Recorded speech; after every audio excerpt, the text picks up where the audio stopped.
Bonjour tout le monde, bienvenue à Motivation et Émotion, PSF 3, 4, 2. On est encore dans Induction et Mesure et je crois que dans le cadre de la dernière présentation, nous avons parlé de quoi?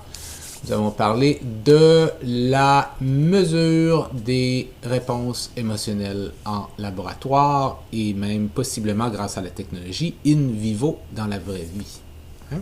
Nous avons parlé de méthodes auto-rapportées, comportementale et physiologique. Pas pire la mémoire. Je me souviens de tout ça. Good.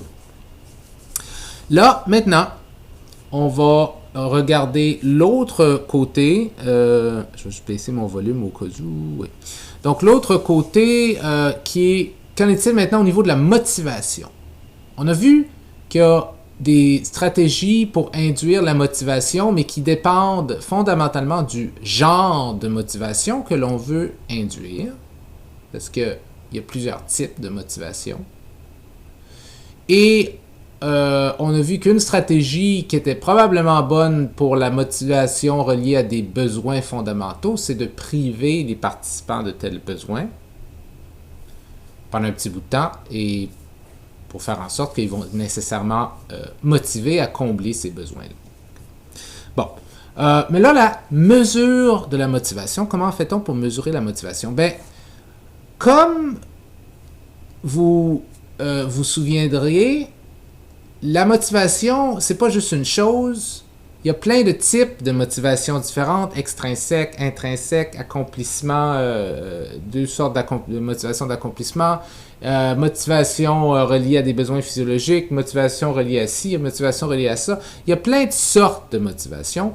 Donc, il est clair que notre stratégie pour mesurer la motivation va grandement dépendre du type de motivation aussi qu'on veut mesurer. Okay? Mais donc, on peut regrouper un peu l'étude les mesures de l'état motivationnel dans différentes catégories. Une première catégorie, ce sont des mesures qu'on pourrait dire affectives et cognitives. Okay? Donc, affect, c'est un peu le ressenti, il peut être un aspect ressenti là-dedans, et cognitive, c'est un aspect au niveau du traitement de l'information.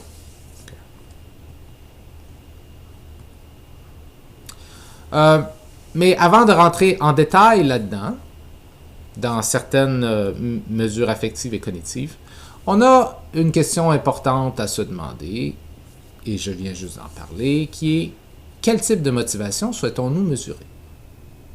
Notre étude porte sur quoi? On est supposé mesurer quel genre de motivation? Okay? Et cette question-là est importante parce que, il y a toutes sortes de distinctions, comme je vous l'avais dit précédemment. Entre autres, il y a une distinction entre la motivation axée sur l'atteinte d'un résultat final et celle basée sur le processus de poursuite de l'objectif. C'est pas la même chose être motivé à gagner une médaille dans une compétition et être motivé à faire l'activité ou le sport auquel on s'adonne dans cette compétition-là parce qu'on aime vraiment ce sport-là, parce qu'on veut le maîtriser, et ainsi de suite, mais c'est pas pour avoir la médaille. C'est deux formes de motivation différentes, comme vous savez. Une qui est basée sur l'atteinte d'un résultat final et une qui est basée plus sur la poursuite, le processus de poursuite de l'objectif. OK?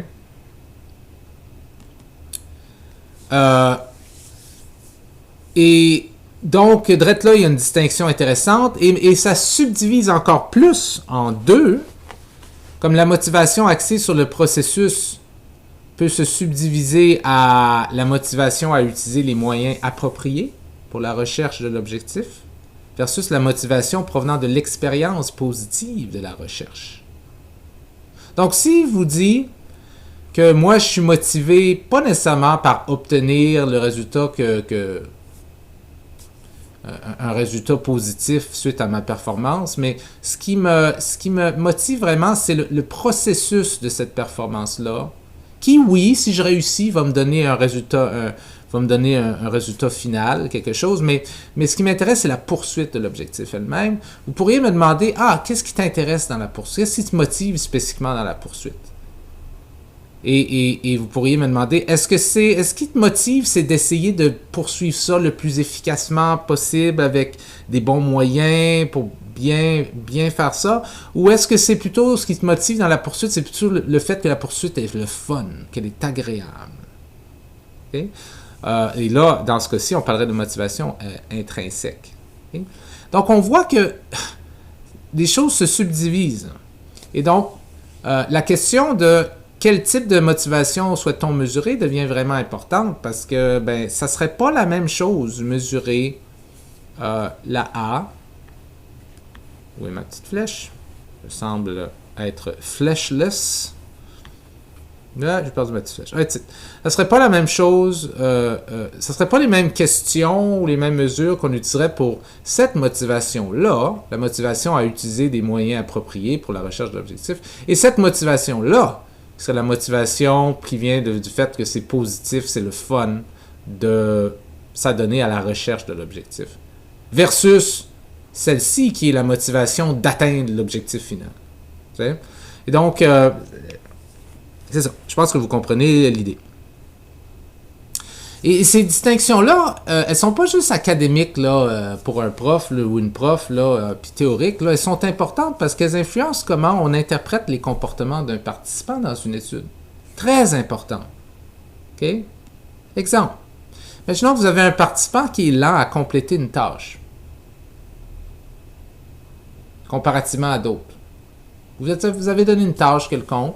Le participant est lent à compléter la tâche. Okay? Puis, imaginons que vous utilisiez la rapidité à laquelle le participant complète la tâche pour mesurer comment motivés ils sont, avec votre présupposition que plus motivés ils sont, plus ils vont compléter la tâche rapidement. Okay? Je remarque des erreurs, là, je pense qu'il manque un accent ici, là, je suis désolé, ça se glisse un peu partout quand on fait des trucs comme ça. Malheureusement, mais en tout cas, peu importe. Non, pas peu importe, ça devrait pas être, mais voilà, c'est ce que c'est. Donc, comment interpréteriez-vous la lenteur à compléter une tâche dans ce contexte-là? Ben, dans votre contexte, où est-ce que vous présupposez que plus quelqu'un est motivé, ou vous mesurez la motivation par la rapidité avec laquelle la personne complète la tâche, vous concluriez que la personne est peu motivée à compléter la tâche, parce qu'elle la complète plus lentement. Mais, ce comportement-là pourrait être interprété d'un paquet de différentes manières. OK. Premièrement, ce que je viens de dire, peut-être que la personne est peu motivée à compléter la tâche. OK? Donc, elle a une faible motivation pour l'atteinte du but. Elle n'est pas intéressée vraiment à se rendre au but final parce que pas motivée, pas intéressant. Oui, mais peut-être que non. Peut-être qu'elle aime beaucoup la tâche. Et elle va lentement parce qu'elle est très motivée à savourer ou profiter du moment. Alors là, on dirait qu'elle est très motivée pour la tâche, mais c'est de la motivation intrinsèque. Pourquoi diable s'en débarrasser rapidement quand on pourrait prendre son temps et apprécier les choses? Oups, là, le même comportement de lenteur à exécuter une tâche vient juste d'être interprété d'une manière 180 degrés différente, complètement différente que la personne est peu motivée. Ou peut-être qu'elle est très motivée à bien faire la tâche, et surtout dans le sens où elle veut s'assurer qu'elle emploie les moyens appropriés pour bien la réussir. Elle veut s'assurer qu'elle fait bien ça. C'est pas juste à propos de compléter puis d'avoir du fun. C'est à propos de que ça soit fait bien, que les choses soient bien faites. C'est peut-être pour ça qu'elle prend son temps. Ça, c'est ce qu'on appellerait une genre de motivation axée sur les moyens. Okay? Elle est motivée, oui, à atteindre la tâche, mais vraiment, ce qui la motive aussi, c'est que la tâche soit bien faite. C'est pas assez que quelque chose soit fait, il faut que ça soit bien fait. Okay? Donc, dans ce cas-ci, elle serait motivée, certainement. Peut-être qu'elle est fatiguée. C'est pas une question de motivation. personne est juste fatiguée, elle a moins de ressources physiologiques, moins d'énergie pour compléter la tâche. Est-ce que être fatigué, c'est être peu motivé? Non. Ça ne veut pas dire que si je suis fatigué, que je suis moins motivé. La fatigue est une réalité d'exister dans un corps physique où on a des ressources limitées. Donc, si j'interprète ça comme un manque de motivation, ben, peut-être que j'ai raison, mais peut-être que je manque toutes sortes d'autres possibilités aussi. Okay? Et c'est pour ça qu'on voit que ces distinctions entre les différentes formes de motivation sont importantes et il faut se questionner par rapport à quelles sont les présuppositions que je fais quand je mesure la motivation. La mesure que je vais utiliser pour mesurer la motivation, elle présuppose certains trucs. OK? Quels sont ces trucs? Est-ce que j'ai raison de les présupposer? Et comment est-ce que je pourrais me tromper? Et qu'est-ce que je pourrais mettre en place pour m'empêcher de me tromper? Okay? Donc, comme dans le cas de l'émotion, on peut utiliser des mesures auto-rapportées, des questionnaires, par exemple, ou des mesures physiologiques, le rythme cardiaque, la conductance de la peau, okay, dans la mesure d'état motivationnel. Okay. Et il y en a toute une série. Mais nous, ce qu'on va faire, on va aborder un nombre limité de stratégies parce que je ne veux pas prendre 5 heures et honnêtement, on pourrait faire toute une session juste sur la mesure de la motivation. Ce que je veux faire, c'est un très bref survol de quelques stratégies différentes qui sont le plus souvent utilisées en laboratoire. Okay? Donc, on va moins se baser sur auto-rapporté, mesures physiologiques, tout ça. La question qu'on va se poser, c'est quelles sont des stratégies qui sont le plus souvent utilisées en laboratoire? Peu importe de quel genre elles sont. Okay? Et c'est ce qui nous amène aux mesures affectives et cognitives. OK. Une première mesure est basée sur le concept suivant, qui est le concept de but ou de goal. C'est la même chose. Okay? Les gens ont des buts, les gens ont des goals dans la vie. Ces buts-là, tout le monde en a. C'est pas obligé d'être des buts genre je veux devenir président, je veux m'acheter une voiture cette année, je veux faire... Ça peut être aussi simple que je veux aller manger, il faut que j'aille à la salle de bain. Tu sais, on a des buts, on a des buts conscients, on a des buts inconscients. Et c'est pas obligé d'être des buts genre des trucs de développement personnel. Là. Okay? Si après avoir enregistré ça, je me lève puis je m'en vais pianoter quelques notes sur mon piano, par exemple, dans mon salon, ben c'est que d'une certaine manière, j'avais un but d'aller utiliser le piano. Donc, on dirait pas que c'est dans le but de changer le monde. Là. Donc, votre vie, et si vous faites une petite analyse de vos comportements quotidiens, vous allez voir que vous avez quasiment une infinité de buts. Là. Vous avez un nombre énorme de buts qui guident vos comportements. Okay? Vous écoutez présentement ce cours. Pourquoi? Ben, présumément parce que vous visez quelque chose. Vous voulez passer le cours. Okay? Et peut-être que vous dites, mais c'est pas quelque chose à quoi je pense. Je vais juste me lever puis il faut que j'écoute mon truc. Oui, non, mais pourquoi il faut que tu l'écoutes? Qu'est-ce qui arrive si tu ne l'écoutes pas? Mais si je l'écoute pas, je ne vais pas passer mon cours. Mais pourquoi c'est un problème? Parce que je veux passer mon cours. Ah! T'sais? Donc, il y a plusieurs de vos buts qui sont complètement inconscients et c'est correct. Ça serait fou d'essayer d'être conscient de tout ce qu'on vise constamment. Mais bref, les gens ont des buts, les gens ont des goals. Et les psychologues de la motivation utilisent le concept de but ou de goal pour mesurer la motivation des gens. Okay? On parle de but ou de goal pour parler de la représentation cognitive de l'état final désiré. Les psychologues de la motivation voient ça, le but ou le goal, comme une représentation cognitive de l'état final désiré. L'idée, c'est que dans votre... je ne veux pas dire dans votre cerveau, dans votre... si on veut dire, dans votre représentation du monde et de vous-même, il y a des choses qui sont des buts, okay? Et qui sont des représentations cognitives de ce que vous souhaitez. Et l'idée, c'est que ces représentations cognitives-là, elles sont intégrées dans un réseau de concepts en mémoire. Elles sont associées avec d'autres concepts qui sont reliés, comme par exemple les moyens pour obtenir ce que vous voulez, les obstacles pour obtenir ce que vous voulez, les conséquences, et ainsi de suite. Okay? Vous savez probablement déjà que l'être humain apprend et réfléchit par association. Et tous nos concepts sont interreliés. Et c'est comme ça d'ailleurs qu'on apprend des nouvelles choses, c'est en faisant des liens entre ce qu'on veut apprendre et ce qu'on a déjà en mémoire, ce qu'on a déjà dans notre système cognitif. Or, les buts que vous avez sont reliés à d'autres items en mémoire, d'autres concepts en mémoire. Et la logique de ça, c'est que ces liens-là peuvent être faibles, moyens, forts ou très forts. Et comment qu'on va mesurer la motivation pour un but quelconque? C'est en essayant de mesurer comment fort le lien est entre la représentation de ce but-là et les autres concepts auxquels il est associé en mémoire. Okay?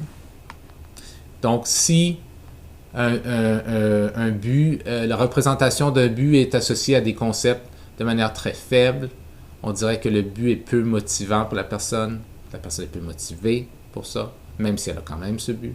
Et si la représentation est très forte, l'association est très forte entre la représentation cognitive du but et d'autres concepts en mémoire, on va dire que la personne est très motivée.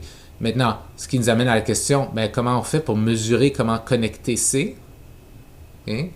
C'est ce qu'on va voir maintenant. Okay? Donc, un petit exemple, là, c'est si on prend quelqu'un qui aurait comme but de perdre du poids, okay? Le concept de son but de perdre du poids serait associé à toutes sortes de concepts en mémoire comme par exemple des fruits, le concept de fruits et de légumes, par exemple, qui serait vu comme un moyen de perdre du poids. Évidemment, c'est pas avec des fruits et des légumes qu'on perd du poids, c'est plus complexe que ça, mais ça serait vu comme un moyen. Ça serait associé à des trucs comme McDonald's, Pizza Hut, KFC, qui seraient vus comme plutôt des obstacles. Okay? Ça serait associé à des concepts comme énergie, ou flexibilité, ou muscles, qui seraient vus comme des conséquences. T'sais? Donc, perte de poids serait associé à tout un paquet de concepts. Certains seraient vus comme des conséquences, d'autres comme des obstacles, comme des moyens. Okay?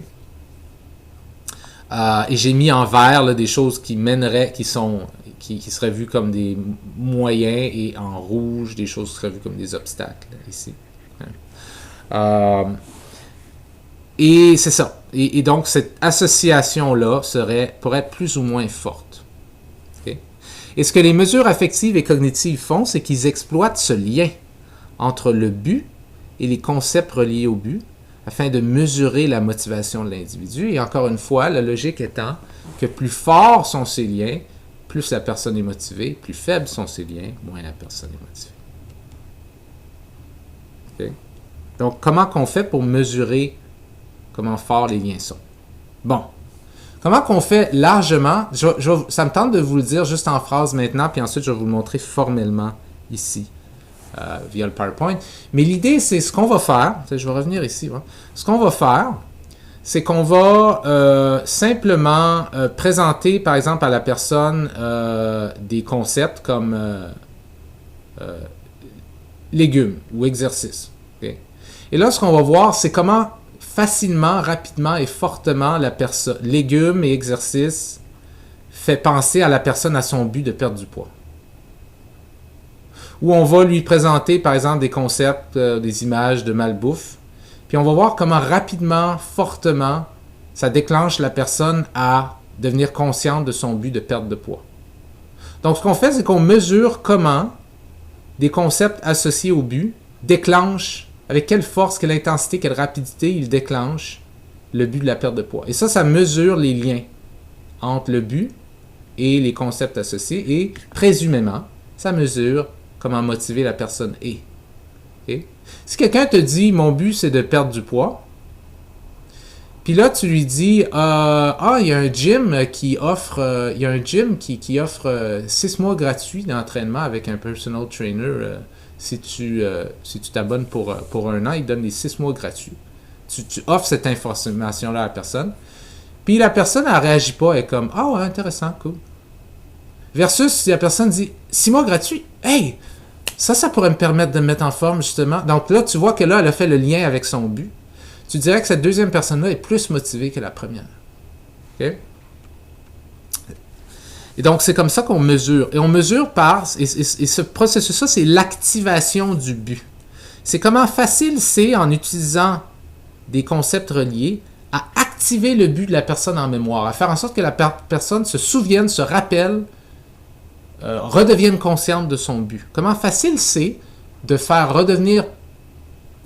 comment facile est-ce de faire en sorte que la personne réactive son but en mémoire, c'est-à-dire se remémore son but, redevienne consciente de son but, si on lui présente des trucs qui sont reliés à son but. L'idée, c'est que si c'est très facile, la personne est plus motivée. Si c'est plus difficile, la personne est moins motivée.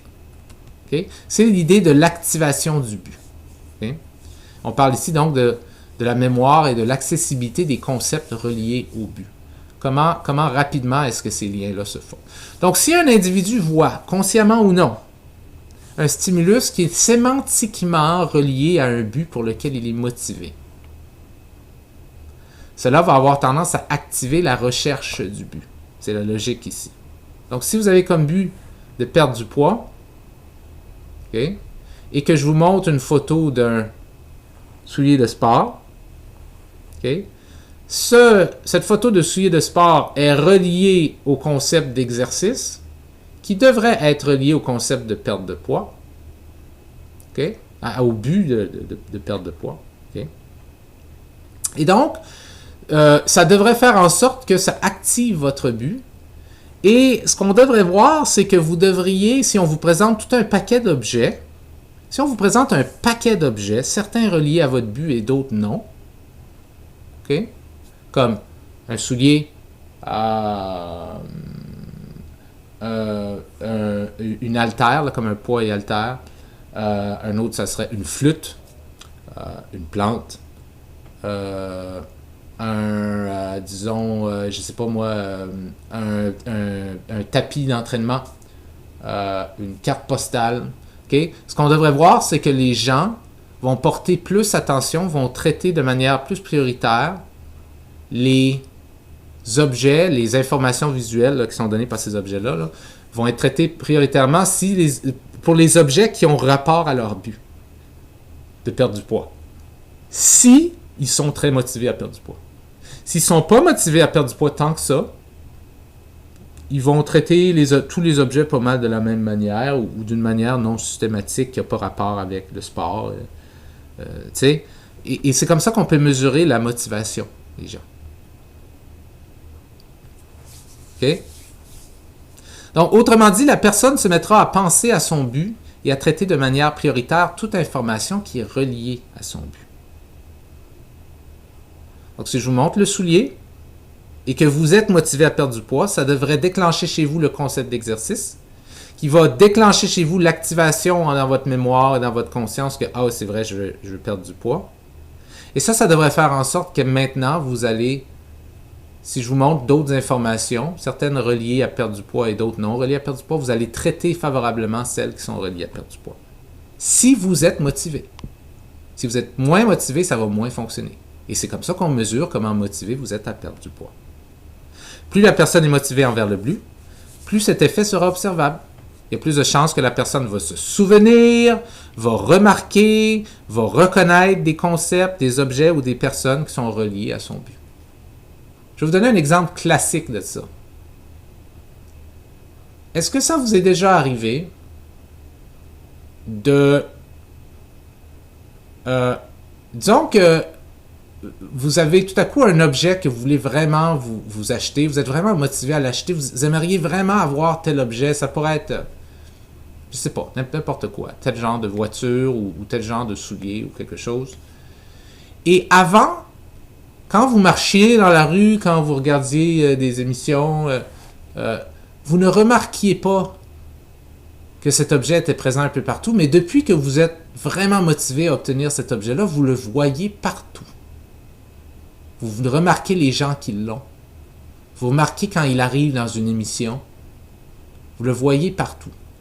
Est-ce que vous raisonnez avec ça? Est-ce que ça vous est déjà arrivé? Moi, je peux vous donner un exemple. Par exemple, quand ma femme et moi, nous avons eu... quand ma femme était enceinte de notre premier enfant, et on devait s'acheter pas un berceau, voyons, un truc dans lequel on met les enfants et ça a des roues et on le pousse et on marche avec ça. J'ai aucune idée comment ça s'appelle pour une raison ou une autre. Sûrement vous vous dites, voyons monsieur, êtes-vous fou? Je me souviens plus du nom, désolé là. Un stroller en anglais. Okay?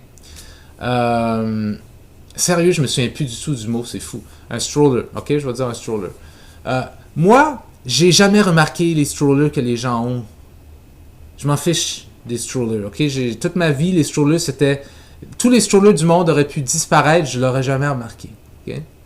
Mais le moment où c'est devenu important d'acheter le bon stroller, puis là on faisait des plans sur, ok, puis on regardait différents types, lesquels on aimerait avoir, puis qu'on était motivé à en trouver un.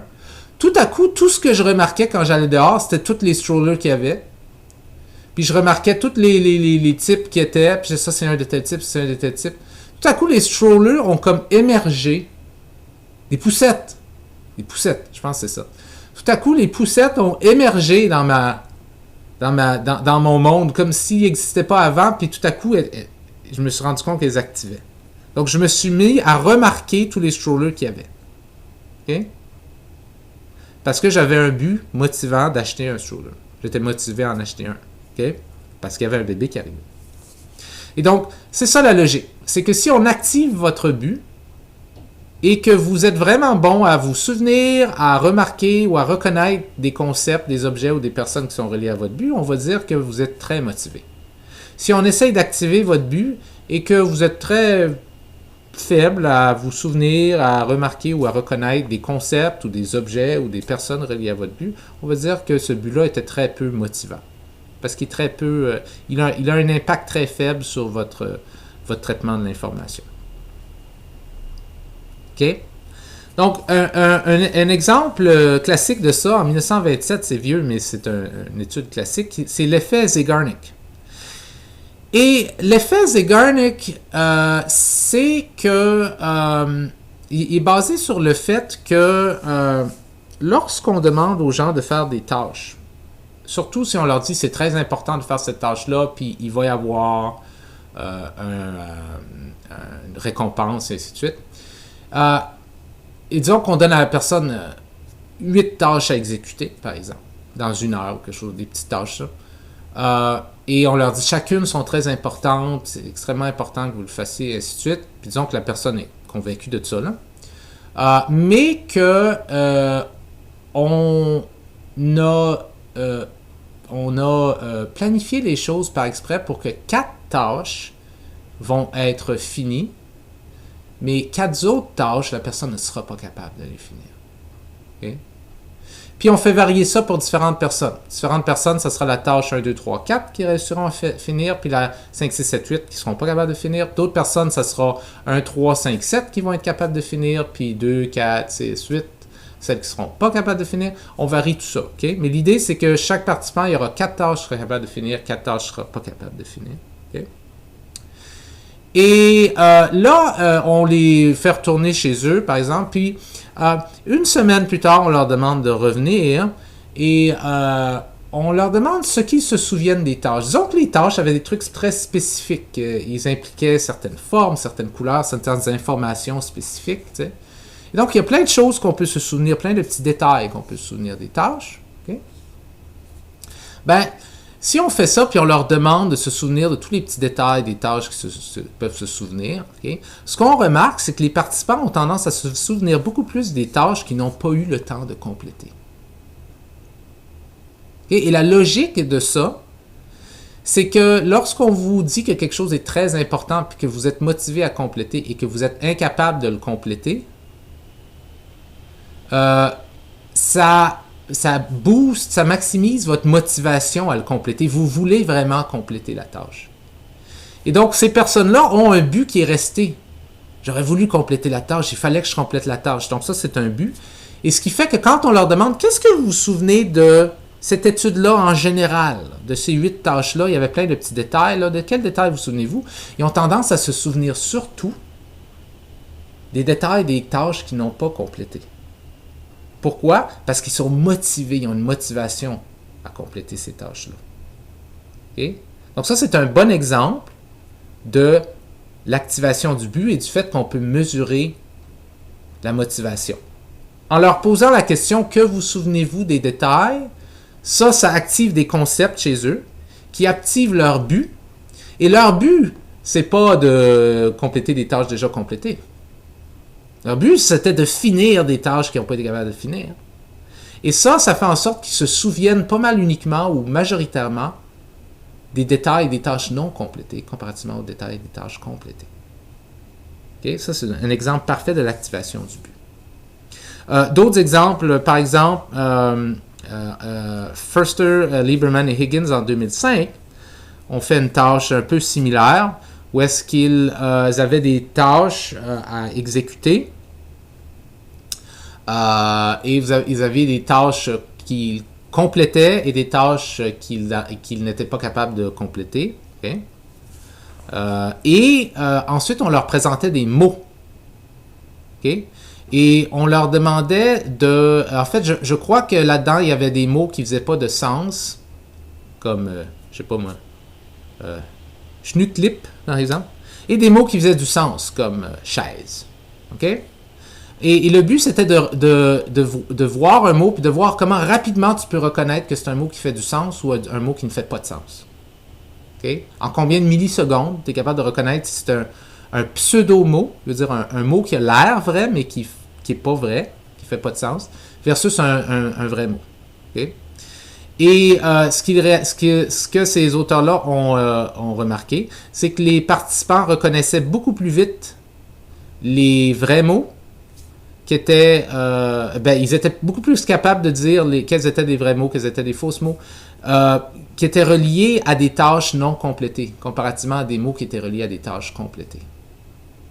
Donc ici, ce qu'on voyait, c'est que leur motivation à compléter la tâche, ce qu'ils n'avaient pas été capables de finir, cette motivation-là restait, et elle était assez forte qu'ils étaient capables de reconnaître beaucoup plus rapidement des mots lorsqu'ils étaient reliés à cette tâche non complétée-là, que lorsqu'ils étaient reliés à une tâche complétée. Okay? Et ça, c'est un autre effet un autre exemple de l'effet Zeigarnik. Okay? C'est le fait que si les gens sont motivés à faire quelque chose et vous, d'une certaine manière, faites en sorte qu'ils ne sont pas capables de la compléter en temps, selon leur but, ça reste ça, cette motivation-là. Et c'est très puissant. Et on peut la mesurer en présentant des mots ou présentant des images ou demandant de se souvenir de choses aux gens. Et ce qu'on va voir, c'est que les gens sont beaucoup plus performants dans ces tâches-là lorsque les mots, les concepts avec lesquels on leur demande de jouer ont rapport à la tâche qu'ils n'ont pas complétée. Okay? Donc ça, c'est un bel exemple de comment l'activation du but est utilisée pour mesurer la motivation. Donc, il y a plein de... donc, ce que je suis en train de dire dans le fond, là, c'est qu'une manière de mesurer la motivation pour quelque chose, c'est de mesurer comment les gens portent plus attention, se souviennent plus, sont plus rapides à détecter, etc., etc., des choses qui sont sémantiquement reliées au but.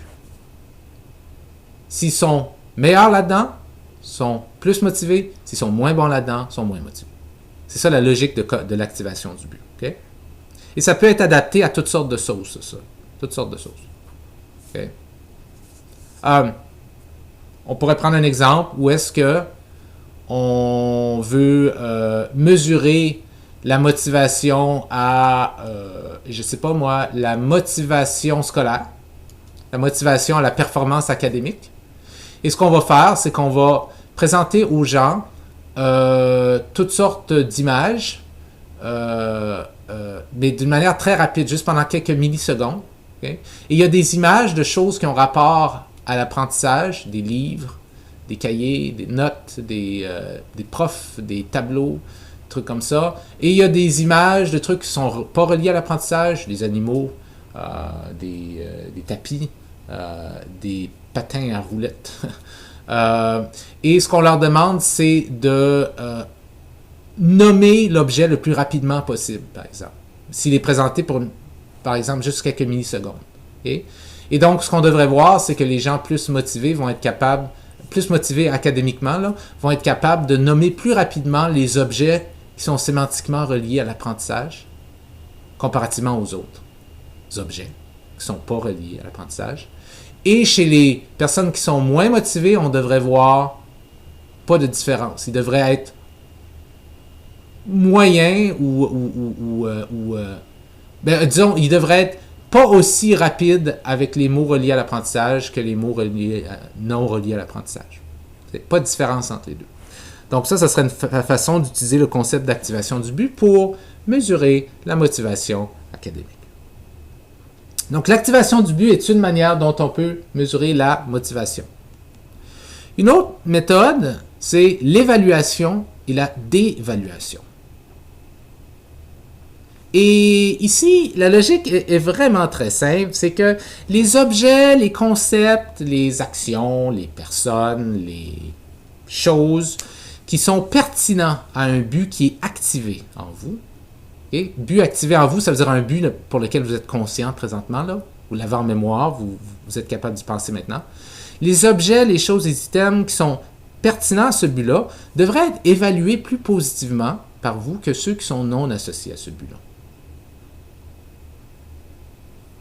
Devraient être vus comme plus importants, plus positifs, avoir plus de saillance, okay? Comparativement aux items, objets, personnes, événements non associés à votre but. Okay? Et donc, par conséquent, on pourrait mesurer la motivation en mesurant l'ampleur de comment positivement vous évaluez quelque chose qui est relié au but ou non relié au but. OK? Et ça, c'est le concept d'évaluation ou d'évaluation. Donc, par exemple, vous êtes vraiment motivé, vous êtes vraiment, vraiment motivé à apprendre la guitare, là, c'est un but très fort.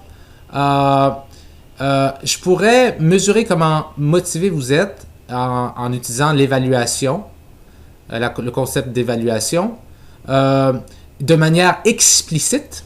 Ça veut dire que vous allez être capable de parler, de dire la chose vous-même. Vous allez pouvoir me dire comment vous évaluez la chose. En vous présentant une guitare et en vous demandant combien d'argent tu serais prêt à payer pour ça. Et l'idée, c'est que si en présupposant que tu as de l'argent, OK? Présupposant que les finances ne sont pas un problème, tu veux vraiment apprendre la guitare, je te montre une guitare, combien serais-tu prêt à payer pour cette guitare-là? Ou pour des cours de guitare, par exemple. OK? Ou même, ça pourrait... en fait, oubliez le fait que j'ai dit, présupposant que l'argent n'est pas un problème. Imaginons qu'on dit à la personne, on lui présente une guitare, puis on lui dit, si l'argent n'était pas un problème pour toi, okay? Si tu pouvais offrir ce que tu peux offrir, okay? Qu'est-ce que tu offrirais pour cette guitare ou pour ces cours? Okay? Ben, ça serait, et la personne là, vous dirait un certain montant, ben on s'attendrait à ce que les personnes plus motivées offriraient plus que les personnes moins motivées. C'est logique, right? C'est ça qui drive les prix d'une certaine manière. Les gens qui veulent vraiment des choses sont prêts à payer plus, parce que c'est plus rare. Okay? Et donc, les gens qui sont très motivés à apprendre la guitare devraient, si l'argent n'est pas un problème, offrir plus pour une guitare et pour des cours de guitare que quelqu'un qui n'est pas motivé à apprendre ça. À la limite, même quelqu'un qui ne serait pas du tout motivé serait peut-être même prêt à payer pour ne pas avoir à prendre des cours de guitare. T'sais? Peut-être pas en argent, mais certainement en effort. À essayer d'éviter ça. Une autre façon explicite, ça serait de montrer une guitare, de vous montrer une image de guitare, et on vous demanderait comment belle est cette guitare? Comment l'apprécies-tu? Et on devrait voir que les gens qui sont plus motivés à apprendre la guitare devraient trouver la guitare plus belle, l'apprécier plus, remarquer plus ses belles courbes, la qualité du bois, des trucs comme ça. Et ça serait explicitement parce qu'on fait parler la personne. Donc on utiliserait ici le concept de comment fort la personne évalue quelque chose qui est relié à son but, mais en utilisant des mots pour mesurer sa motivation. On peut le faire aussi de version implicite. Et implicite étant l'inverse d'explicite, évidemment. Dans une version explicite, la personne ne parle pas, elle ne nous dit pas de choses spécifiquement reliées à comment elle évalue la chose reliée à son but. C'est implicite. Okay? Comme les individus à qui on empêche de compléter une tâche, et souvenez-vous que chez les êtres humains, généralement, quand il y a une tâche qu'ils valorisent et qu'on l'empêche de compléter, ils restent motivés à compléter cette tâche-là. Détectent plus rapidement des mots positifs que négatifs lorsqu'ils sont présentés suite à des mots reliés à la tâche non complétée. Okay? Ça veut dire que si je vous présente des mots qui sont reliés à la tâche non complétée, des mots qui vous font souvenir de la tâche non complétée, puis ensuite, tout de suite après ces mots-là, je vous présente des mots positifs ou des mots négatifs, comme excellent ou bien dégoûtant, ou bien super ou bien mauvais. Hein? Vous allez avoir tendance à détecter plus rapidement les mots positifs que les mots négatifs. Okay? Ce qui veut dire quoi? Ce qui veut dire que lorsque j'active votre but de compléter la tâche, vous évaluez ce but-là comme une bonne chose, comme une chose positive. Vous avez envie de le compléter. Okay? Et donc, ça mesure votre motivation en mesurant comment? En mesurant le fait que vous avez une évaluation positive du but et que vous détectez plus rapidement des mots comme excellent, comparativement à d'autres mots comme dégoûtant. Et ce résultat n'est pas observé si on vous a pas empêché de compléter la tâche et que vous avez été capable de compléter la tâche. Le principe fonctionne aussi à l'envers, soit par dévaluation. C'est pour ça que je dis évaluation, dévaluation. L'idée, c'est que si vous n'êtes pas motivé envers quelque chose, en fait, non, laissez-moi le prendre comme ça. Si vous êtes très motivé envers quelque chose, vous devriez dévaluer les choses qui ne sont pas reliées à votre objectif. C'est comme si vous êtes très motivé à apprendre la guitare, puis je vous montre une image d'une guitare, il y a des bonnes chances que vous dites « Ah, elle est belle, regarde là, waouh, le bois est vraiment beau, j'aime bien la courbe, la forme, mais si je vous montre à la place des patins roues alignées, vous devriez dire « Oh, ouais, ils sont corrects. Ouais, c'est cool. » Mais tu sais, beaucoup moins. Donc, vous auriez tendance à dévaluer, ou peut-être même trouver des problèmes avec les patins. Ah, il n'est pas très beau, ce patin-là. Parce que c'est pas votre but. Ce que vous voulez vraiment, vous, c'est la guitare. C'est apprendre la guitare, c'est pas apprendre à faire du patin. Donc, vous devriez dévaluer des objets, des items, des concepts, des personnes non reliés à votre but activé. OK? Et on voit des exemples de ça.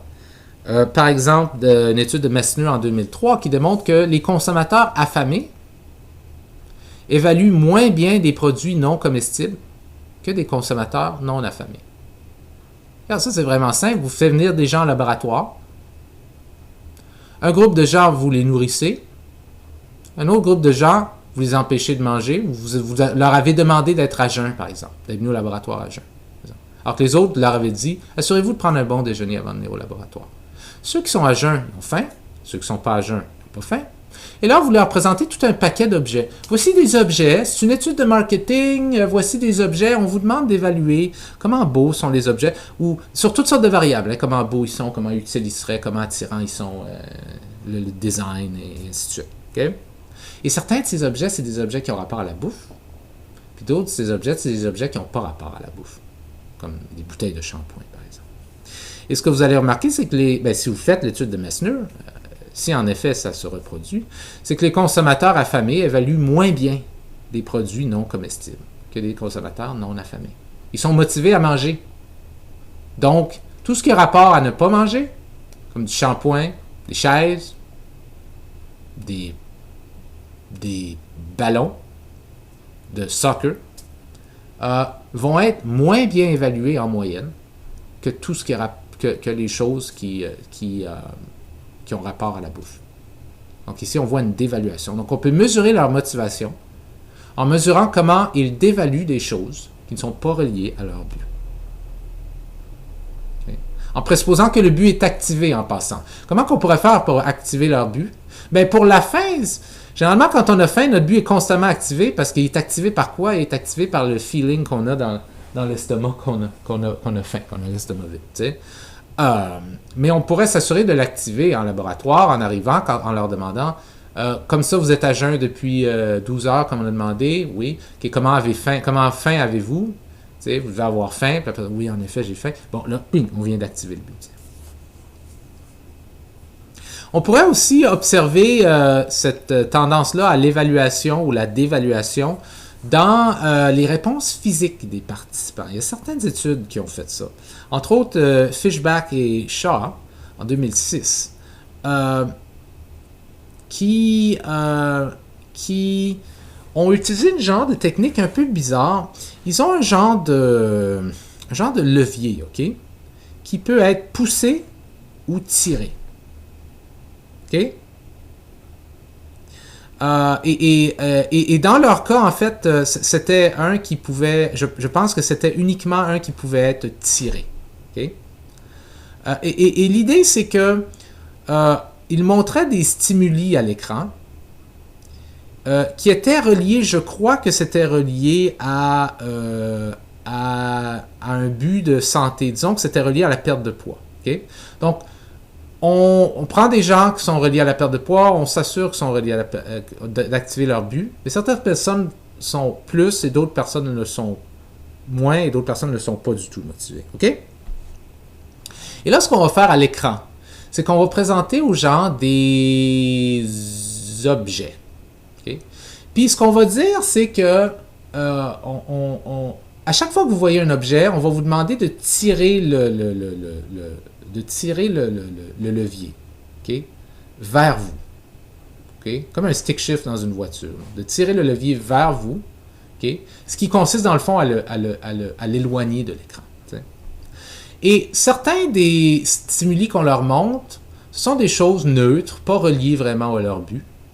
D'autres choses, ce sont des stimuli qui sont problématiques pour leur but parce que c'est des trucs de tentation comme des frites, du gâteau, de la pizza, tu sais, des trucs comme ça. Et souvenez-vous, ils ont un but de se mettre en santé et donc on va leur montrer des trucs qui seraient des problèmes, okay, des obstacles.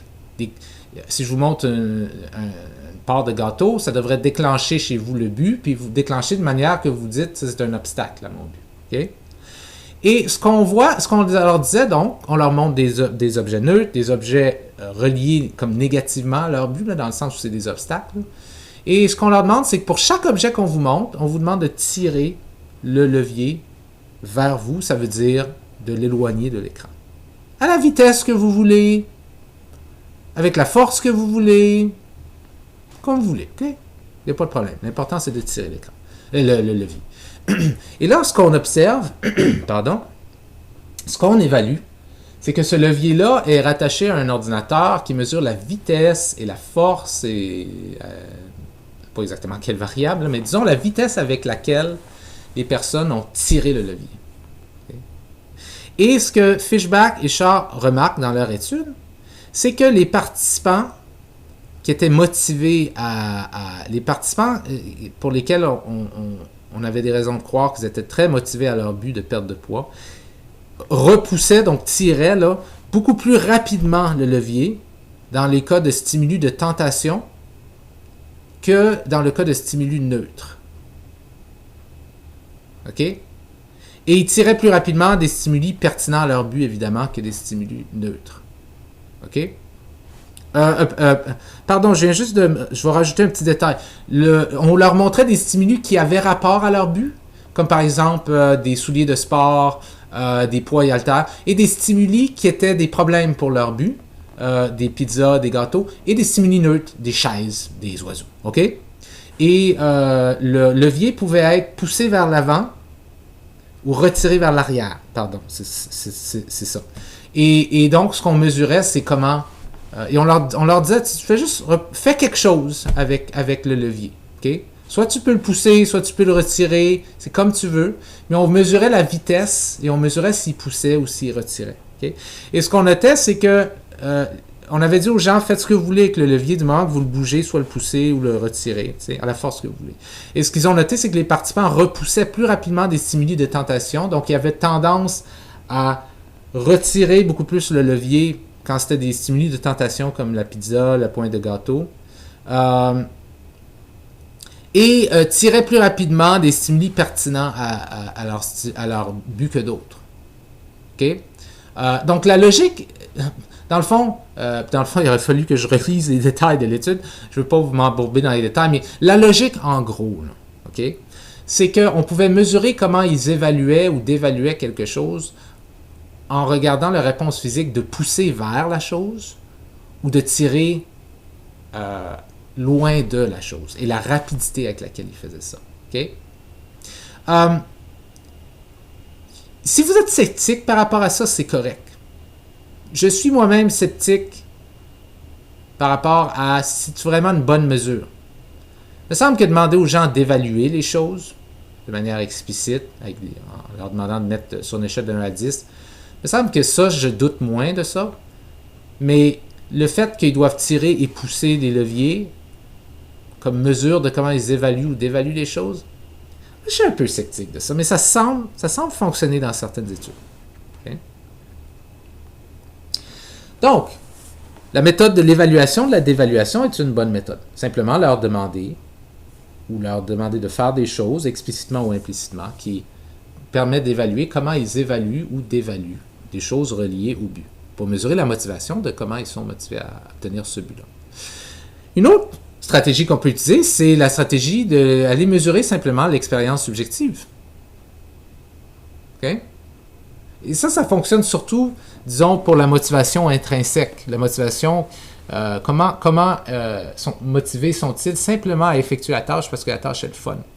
On peut simplement mesurer ça en leur demandant, « Hey, est-ce que la tâche est le fun? » Si vous disent « Oui, vraiment », ben, ils sont motivés à faire la tâche. Si vous disent « Non, c'est vraiment plate », ben, ils ne sont pas intrinsèquement motivés à faire la tâche. Ils sont peut-être extrinsèquement motivés à faire la tâche, mais ils ne sont pas intrinsèquement motivés. Donc, on pourrait mesurer la motivation intrinsèque simplement en demandant aux gens « Yo, la tâche, est-tu le fun, oui ou non? » Si vous disent « Oui, absolument », ben, c'est ça. Ils sont intrinsèquement motivés. Si vous disent « Non, pas du tout, c'est plate », ben, ils ne sont pas intrinsèquement motivés. OK? C'est comme logique. Donc, on peut mesurer la motivation d'un individu, du moins la motivation intrinsèque, ou des concepts reliés à ça, là, en se basant sur son expérience subjective lors de l'activité. Et Ryan, Costner et Deci, en 91, ont suggéré toutes sortes de choses de questions, de dimensions, disons, qu'on pourrait... de dimensions de l'expérience subjective qu'on pourrait mesurer. On pourrait leur demander comment intéressé êtes-vous à cette tâche? Comment plaisante est cette tâche? Ça, c'est l'agrément. Comment compétent vous sentez-vous dans cette tâche? Combien d'efforts êtes-vous en train de mettre dans cette tâche? Comment valeureuse, pas comment valeureuse, mais quel genre de valeur cette tâche-là a pour vous? Trouvez-vous que cette tâche-là est utile? Vous sentez-vous de la pression à accomplir cette tâche? Sentez-vous de la tension quand vous accomplissez cette tâche? En quelle manière est-ce que vous sentez que vous faites cette tâche de manière autonome? Par vous-même, par pur désir autonome. Okay? Tous ces trucs-là peuvent être utilisés pour mesurer l'expérience subjective et donc la motivation de la personne. Okay? Et dans ce cas-ci, c'est auto-rapporté, évidemment, parce qu'on leur demande des choses. Donc ça peut être utilisé. Des fois, c'est juste ça. Des fois, honnêtement, là, mesurer la motivation d'une personne pour un but X, c'est juste de lui demander comment motivé êtes-vous au but X. Hein? Peut-être d'autres questions, là, avec l'intérêt, l'agrément, la perception de compétences, et ainsi de suite. Mais des fois, c'est aussi simple que ça. Une autre façon de mesurer la motivation, c'est par les biais perceptifs. OK? Voici la logique ici. Notre état motivationnel peut, dans certains cas, influencer notre perception visuelle.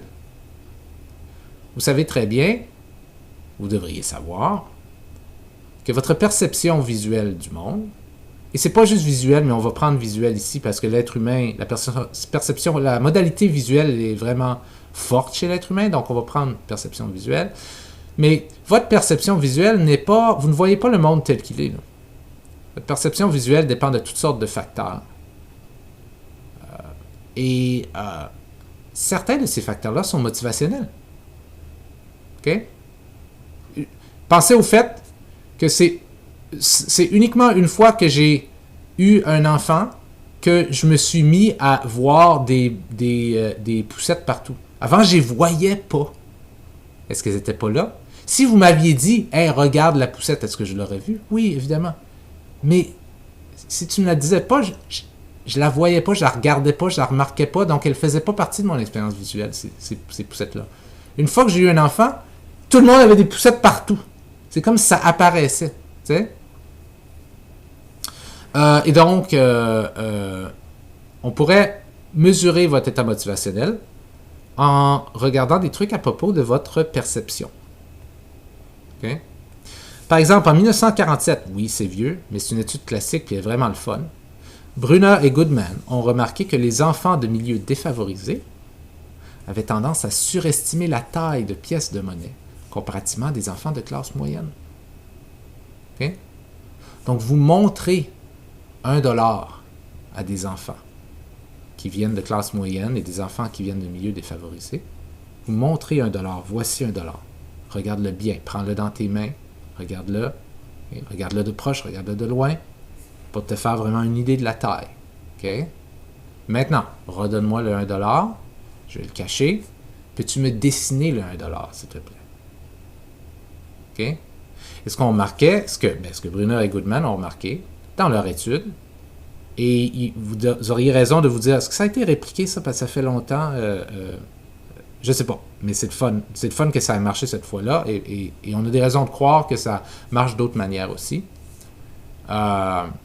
Les enfants de milieux défavorisés dessinaient $1 plus gros que les enfants de milieux de classe moyenne. Donc, l'idée, c'est que les enfants défavorisés ont constamment un but d'avoir accès à plus d'argent. Ils sont très conscients du fait que leurs parents n'ont pas beaucoup d'argent, et ainsi de suite. Donc, c'est un but. Ils sont constamment motivés. S'ils pouvaient avoir de l'argent, ils en auraient. Okay? Et ça impactait, selon cette étude-là, la perception de comment gros le dollar était. Okay? Plus proche de nous, en 2008, Stefanucci et ses collaborateurs ont noté que les individus qui ressentent de la peur. Quand on ressent de la peur, une des choses que c'est qu'on est motivé à éviter les menaces. Ouais? Lorsqu'on a peur, on sursaute très facilement, on est beaucoup plus, on prend beaucoup moins de risques, donc on est motivé à éviter les menaces. Les individus qui ressentent de la peur, et on pouvait leur faire déclencher de la peur en laboratoire, versus d'autres chez qui on ne faisait pas déclencher de la peur, ils avaient tendance à surestimer la hauteur d'un bâtiment ou le degré d'une pente, comparativement à des individus chez qui on n'avait pas fait émerger de la peur. Okay? Donc, leur peur et donc leur motivation à éviter les menaces faisaient en sorte qu'ils surestimaient la hauteur d'un bâtiment ou le degré d'une pente. Donc, en mesurant comment ils le surestimaient comparativement aux autres, on peut mesurer leur motivation d'une certaine manière, leur motivation à éviter les menaces. Okay? Balchetti et Dunning en 2006 ont observé que les participants avaient tendance à interpréter une figure ambiguë, que j'ai mis ici comme un I majuscule 3. Ils avaient tendance à interpréter ça comme un B ou un 13, dépendant s'ils sont motivés à percevoir des chiffres ou des lettres. OK? Et j'imagine que dans cette étude-là, ils avaient dit, on va vous montrer des choses. Il faut que vous détectiez les chiffres. Si vous trouvez des chiffres, on va vous donner une récompense. Puis à l'autre groupe, ils avaient dit, on va vous montrer plein de choses, incluant des lettres. Si vous détectez les lettres, on va vous donner une récompense. Et donc, les gens étaient soit motivés à détecter des chiffres ou des lettres. Et lorsqu'on leur montrait une figure ambiguë I3, ils avaient plus tendance à l'interpréter comme un B. Lorsqu'ils étaient motivés à percevoir des lettres, et comme un 13 lorsqu'ils étaient motivés à percevoir des chiffres. C'est pas surprenant. Peut-être pas. Mais ce que ça démontre, c'est que leur motivation avait un impact sur la façon dont, perceptuellement, ils interprétaient une figure ambiguë. Et donc, on peut utiliser ça pour utiliser techniquement certains biais, certaines tendances dans la perception pour mesurer certaines formes de motivation. Donc, il est possible d'utiliser ces différentes distorsions visuelles-là afin de mesurer l'état motivationnel des participants. Okay? Par exemple, on pourrait peut-être imaginer, je ne sais pas si ça s'est déjà fait, il faudrait tester ça, voir si ça fonctionne bien, mais on peut mesurer comment motivés les gens sont à faire de l'exercice en leur montrant une image d'un soulier, par exemple, et en leur demandant ensuite, à partir de en leur demandant, par exemple, combien grand est ce soulier-là. De redessiner le soulier, par exemple. Tu sais? Ou quelque chose comme ça. Là, tu sais? Quelque chose qui aurait rapport à l'exercice. Et on pourrait mesurer leur motivation pour l'exercice avec des trucs comme ça. C'est compliqué, ça, par exemple. Hein? Ça pourrait fonctionner pour certaines formes de motivation, pas d'autres. J'aime vraiment l'idée d'utiliser ça pour mesurer des motivations reliées à la peur. Peut-être aussi des motivations reliées à la colère. Mais il y a certains trucs pour lesquels ce serait probablement moins approprié. Je sais pas. C'est certainement plus compliqué. Puis on peut être critique de ça aussi, parce que l'analyse visuelle, la perception visuelle, il y a plein de facteurs là, qui rentrent en compte là-dedans. Et donc, vous devriez être critique de ça. Vous devriez dire, il me semble que la meilleure façon, c'est juste de demander aux gens s'ils sont motivés, oui ou non, avec toutes sortes de bonnes questions. Il me semble que c'est ça, de tout ce que le prof a montré, il me semble que ça serait ça, c'est ce qui ferait le plus de sens. Oui, sauf que ça demande des choses au niveau verbal, de la production verbale. Puis les gens ne sont pas tout le temps les meilleurs à dire comment ils se sentent, croyez-le ou non. Et les gens ne sont pas tout le temps les meilleurs à prédire comment ils vont se sentir. Les gens ne sont pas tout le temps les meilleurs à se souvenir de comment ils se sentaient. Et les gens, des fois, je veux dire, qui dirait à quelqu'un non, je ne suis pas du tout motivé à me mettre en forme. En fait, j'ai comme but d'être le plus gras possible. Et c'est comme... C'est bien vu de vouloir être en forme. Donc, il y a un certain facteur de désirabilité sociale là-dedans. Donc, c'est pour ça qu'il y a toutes sortes d'autres petites stratégies alentour qui peuvent être intéressantes et utiles. Alors, remarquez, tout ce qu'on a vu à date pouvait être regroupé sous la rubrique mesures affectives et cognitives. Okay? C'est pour ça que j'avais ça ici. Les mesures affectives et cognitives. Okay? Mais ce n'est pas les seules. Il y a aussi les mesures comportementales. On pourrait mesurer la motivation des gens en regardant leur comportement. Puis vous pourriez dire, on n'a pas déjà touché un peu à ça, monsieur, dans le fond, quand on regardait comment ils tiraient ou poussaient un levier. Là, je dirais, ouais, c'est vrai que c'est un peu comportemental. Tu sais, donc, des fois, ça se peut qu'il y en ait qui soient un peu chevauchent deux catégories différentes. Mais en tout cas, parlons maintenant explicitement juste de mesures comportementales. L'idée ici, la logique, c'est que notre état motivationnel a un impact sur différentes caractéristiques de notre comportement, évidemment. Okay? Le but du cerveau, d'une certaine manière, c'est de faire bouger le corps dans l'environnement. Donc, tout ce qui arrive au cerveau, incluant des états motivationnels, va avoir un impact sur certains comportements physiques, même si c'est tout petits, puis ça peut être pas détectable, d'autres vont être plus grands, plus détectables. Et donc, l'idée, c'est que si on mesure certains trucs à propos des comportements, on pourrait techniquement mesurer quelque chose à propos de la motivation. On parle de quelles caractéristiques? Toutes sortes de trucs. La vitesse. OK? Par exemple, le montant de temps que l'individu prend à agir dans la poursuite de son objectif. Si je veux mesurer comment motivé vous êtes à faire X, et que je vous mets dans une tâche où vous avez la chance d'obtenir X, puis je vous dis, commence quand tu veux. Tu peux commencer aujourd'hui, tu peux commencer demain. Il y a des bonnes chances que si vous êtes vraiment motivé à obtenir X, vous allez dire, je veux commencer tout de suite.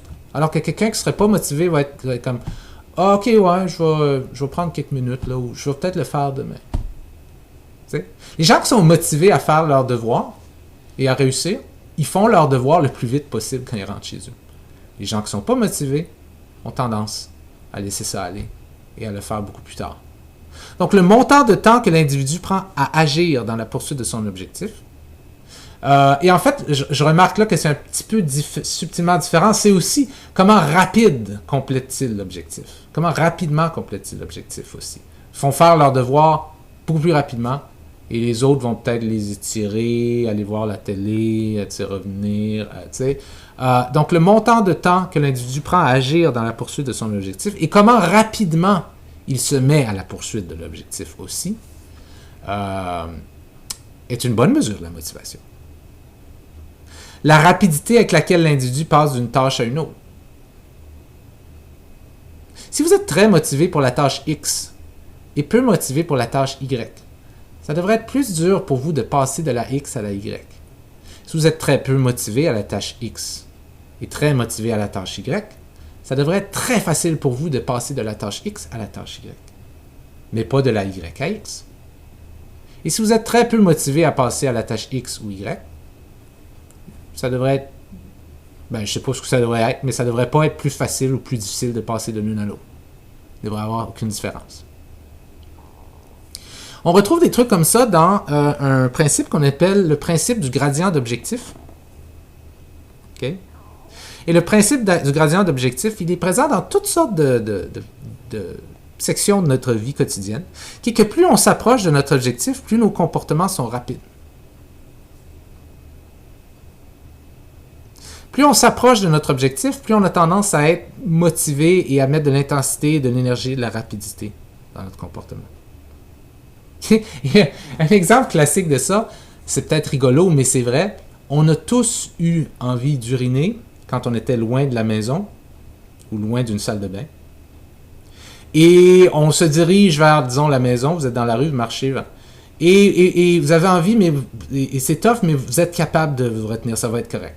Mais là, la minute où vous voyez votre maison, dans la distance, là, c'est comme la motivation de faire pipi, là, elle passe à 1000%. Puis la minute où vous entrez dans votre maison, elle passe à 10 000%. Okay? Le plus proche vous vous rapprochez de votre but, okay? Plus là, c'est un peu physiologiquement là, votre corps qui s'active, là, mais plus vos comportements vont être rapides, vont être intenses vers le but. Okay?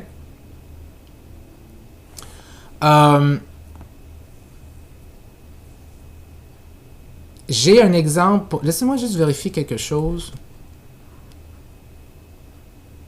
Je crois qu'un exemple de ça, par exemple, c'était une étude où peut-être que j'en parle plus tard de cette étude-là, mais je me souviens d'une étude, et je pense que c'est celle justement de Kivitz et ses collaborateurs en 2006, où est-ce qu'on demandait aux gens, on leur donnait des points pour... On leur disait, regardez, on va vous faire écouter tout un paquet d'extraits musicaux. Okay? Et on va vous demander de laisser une évaluation pour chacun. Comment aimez-vous la musique dans cet extrait-là, sur toutes sortes de caractéristiques. Okay? Et le plus vous allez évaluer de différentes chansons, disons que c'était des chansons, là, le plus vous obtenez de points. Et à la fin, si vous obtenez un certain nombre de points, vous avez une récompense, une carte cadeau, quelque chose comme ça. Okay? Et ce qu'on voyait, c'est qu'au départ, les gens prenaient plus de temps à évaluer la chanson, à écouter les extraits, puis à y réfléchir, puis à y mettre une note. Et ils voyaient les points s'accumuler. Là, et plus ils se rapprochaient du total de points qui leur donnerait accès à la carte cadeau, ou à la récompense, je pense que c'était une carte cadeau, je me souviens bien, peu importe. Plus ils se rapprochaient de l'objectif final, plus rapidement ils avaient tendance à juste écouter un extrait très très rapidement, juste quelques secondes, dire oui, ça c'est bon, non, ça j'aime pas ça, tu sais. Et donc, plus ils étaient rapides dans l'évaluation des différents extraits de chansons, plus ils étaient proches de leur but. Et ça, c'est le fameux gradient d'objectif. Et ça mesurait leur motivation. Et les gens chez qui on ne voyait pas ça, qui restaient pas mal à la même vitesse, peu importe qu'ils se rapprochaient de leur but ou qu'ils étaient au départ, loin de leur but, eux autres étaient moins motivés. Et c'est la logique de ça.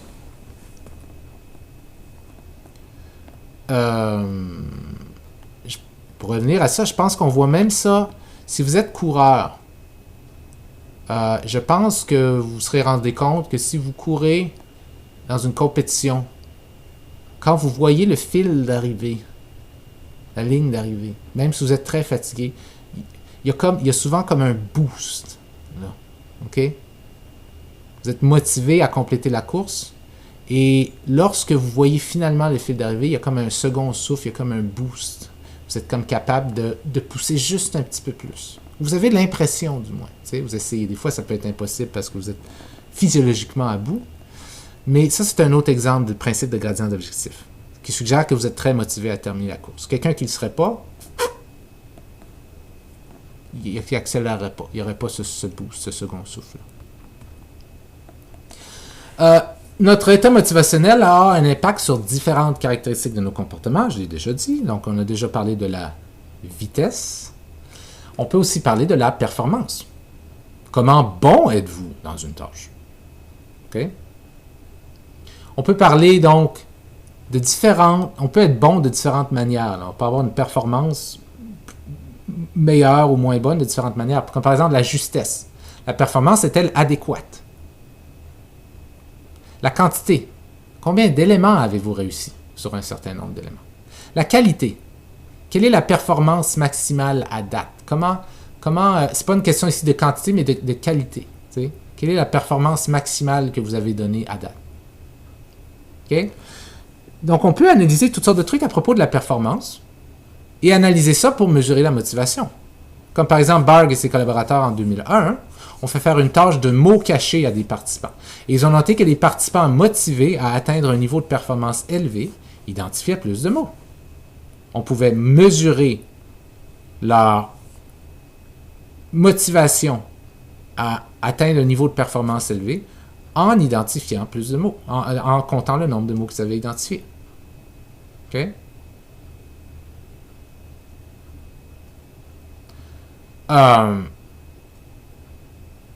Et on pourrait penser à toutes sortes de manières que ça pourrait être limité.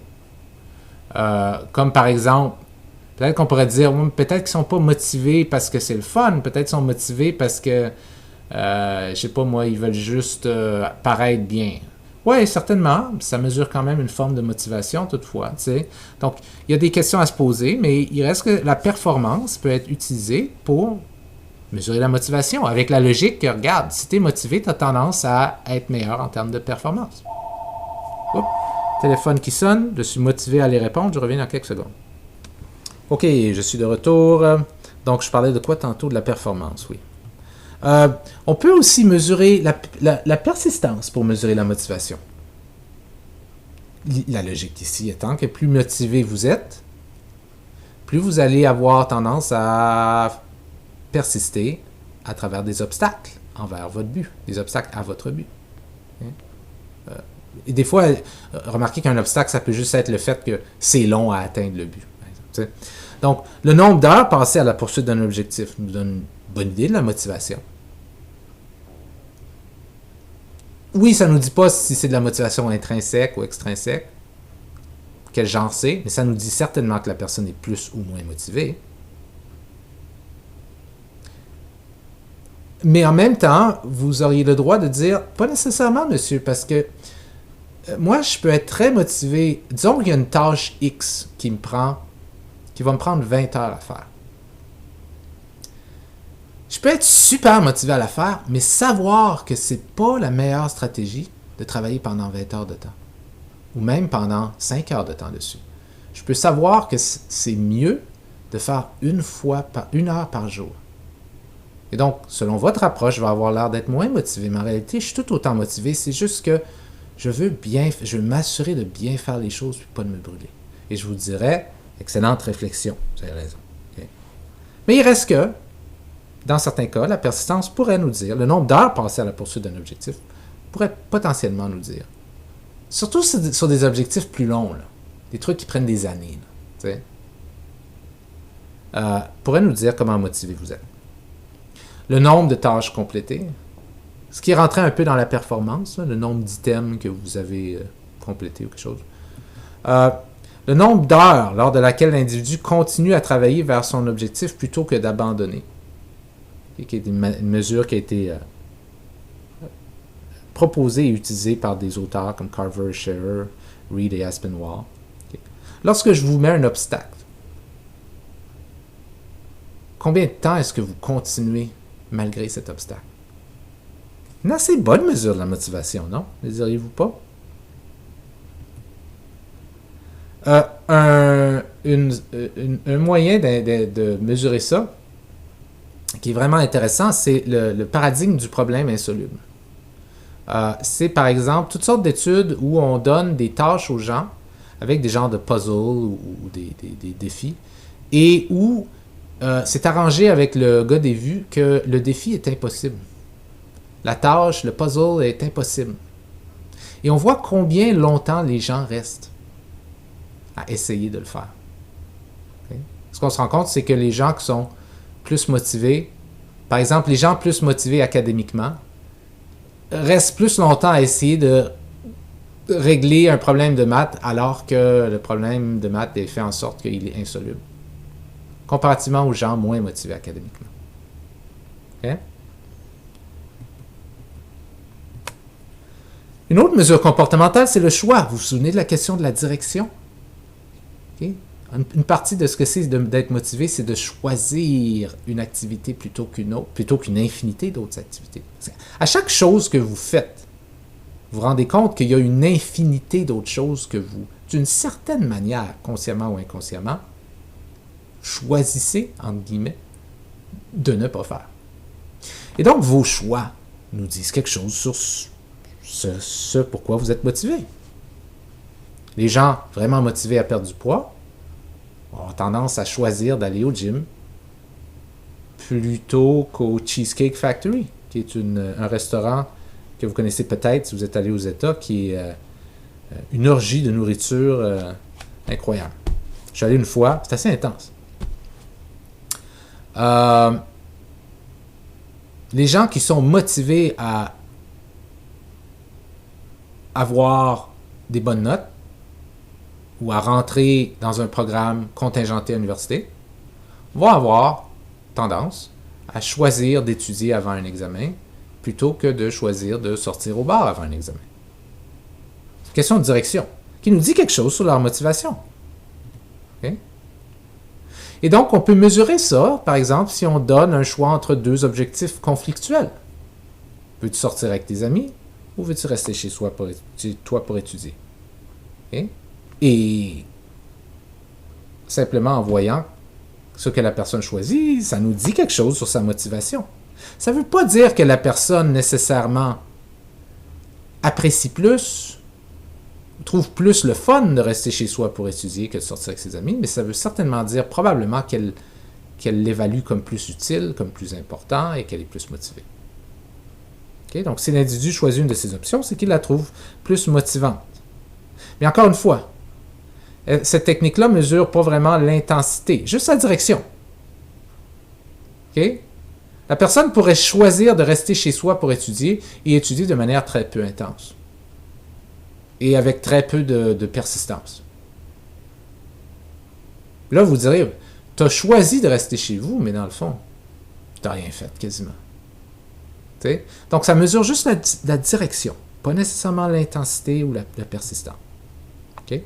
Ça, on utilise souvent ça dans des études sur l'autorégulation, sur la capacité des gens à gérer leur motivation. Lorsqu'ils font face à des tentations ou des obstacles, sont-ils capables de rester motivés, de rester sur leur but, c'est ce que je veux dire, de maintenir le cap sur leur but. Okay? Comme par exemple Fishback et Zhang en 2008.